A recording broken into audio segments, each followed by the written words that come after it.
Mos ja jep askujt çelësin e lumturisë tënde. Kush e kontrollon lumturinë tënde? Ti apo fjalët e të tjerëve? Shumë njerëz jetojnë sikur zemra e tyre të jetë në duart e të tjerëve. Mjafton një kompliment dhe ndihen në qiell. Mjafton një kritik dhe ndihen sikur nuk vlejnë me asgjë. Por pyetja është, pse duhet që një fjali e dikujt tjetër të vendosë vlerën tënde? Gjatë ditës mendja jonë prodhon mijëra mendime. Unë nuk jam mjaftueshëm i mirë, jam i shëmtuar, jam i dobët, askush nuk më do. Këto janë vetë mendime, jo domosdoshmërisht të vërteta. Problemi fillon atëherë kur ne fillojmë tu besojmë atyre pa i vënë në dyshim.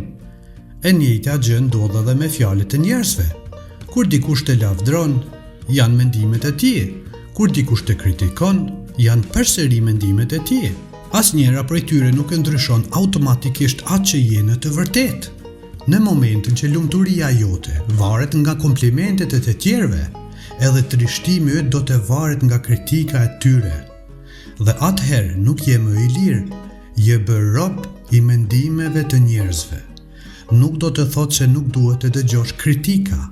Përkundrazi, një kritik e sinqert mund të na ndihmojë të rritemi, por ka një ndryshim të madh mes të dëgjosh një kritik dhe të lejosh atë të përcaktoj vlerën tënde. Një njeri me vetbesim nuk refuzon çdo mendim. Ai dëgjon, reflekton, merr atë që është e dobishme dhe le pas atë që nuk është e vërtetë. Mos ja jep askujt fuqinë të vendosë nëse do të jesh i lumtur apo i trishtuar. As bashkëshortit, as bashkëshortes, as shefit, as kolegut, as fqinjit, sepse në momentin që u adërzon këtë fuqi, nuk jeton më sipas vetes, jeton sipas fjalëve të tyre.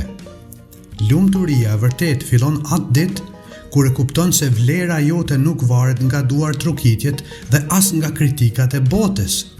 Ajo varet nga mënyra se si e sheh ti veten.